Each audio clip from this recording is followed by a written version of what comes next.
आज या ठिकाणी नेताजी सुभाषचंद्र बोस आणि मराठी माणसाच्या हृदयावर अधिराज्य गाजवणारे बाळासाहेब ठाकरे यांच्या जन्मदिनाच्या निमित्तानं आपण सगळे एकत्र आलेलो आहोत। या ठिकाणी सन्माननीय शशिकांत दादा हे देखील या ठिकाणी आज उपस्थित आहेत। त्यांच्या हस्ते आपण आता नुकतंच प्रतिमा पूजन केलेलं आहे। सर्व विभागांची उपप्राचार्य आणि विभाग प्रमुख आहेत, कार्यालयाचे प्रमुख आहेत, विद्यार्थी आहेत आणि सर्व शिक्षक शिक्षिका बंधू आणि भगिनी।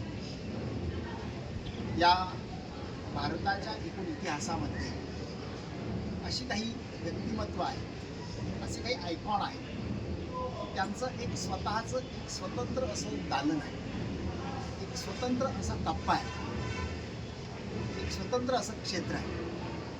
आणि त्यामध्ये नेताजी सुभाषचंद्र बोस आणि बाळासाहेब ठाकरे दोन व्यक्तिमत्व एक अफलातून असलेली व्यक्तिमत्व म्हणतात। दोघांमधलं साम्य काय, तर या भारतात जे लोहपुरुष होऊन गेले त्या लोहपुरुषांमध्ये या दोन्ही व्यक्तिमत्वांचा समावेश आहे। एक कणखर असा असलेला बाणा आणि सशस्त्र क्रांतीवर असलेला विश्वास। त्याचं कारण असं आहे, कुठल्याही समाज व्यवस्थेत किंवा देशामध्ये दोन प्रवृत्तीची माणसं राहत असतात, दोन प्रवृत्ती कार्यरत असतात। मग त्यामध्ये एक प्रवृत्ती अशी असते की झोपेचं सोंग घेतलेली असते आणि दुसरी प्रवृत्ती असते ती जागी असते। जाग्या असलेल्या व्यक्तीला समजावून सांगणं सोपं असतं, पण झोपेचं सोंग घेतलेल्या व्यक्तीच्या कमरेत लाथ द्यावी लागते तर ती हडबडून जागी होते। त्या पद्धतीने झोपेचं सोंग घेतलेलं सरकार असेल, झोपेचं सोंग घेतलेली व्यक्ती असेल, झोपेचं सोंग घेतलेली परकीय शक्ती असेल, यांना सशस्त्र क्रांतीशिवाय आणि कमरेत लाथ दिल्याशिवाय ते जागे होत नाही आणि न्याय देत नाही। या तत्वप्रणालीवर विश्वास ठेवणारी जी व्यक्तिमत्व आहेत त्यातली ही दोन व्यक्तिमत्व आहेत आणि म्हणून एक कणखर असा बाणा असलेली व्यक्तिमत्व म्हणून त्यांच्याकडे पाहिलं जातं।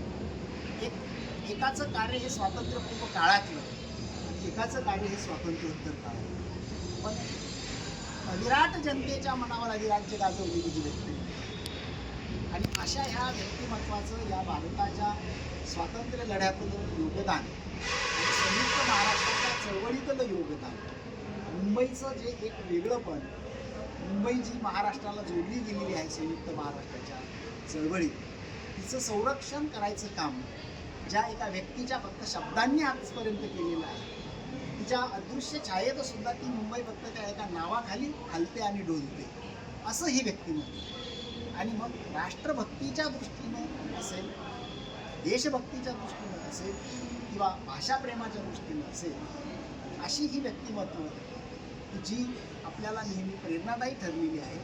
आणि आजही तरुणांना एक चेतना द्यायचं काम या दोन व्यक्तिमत्वांच्या चरित्रातून आपल्याला मिळत असतं, त्यांच्या कार्यातून मिळत असतं। या निमित्तानं आपण त्यांना विनम्र अभिवादन करूयात आणि त्यांच्या एकूण जीवन कार्यातून लढण्याचा जो बाणा आहे तो घेऊयात, एवढंच या निमित्तानं सांगतो आणि थांबतो।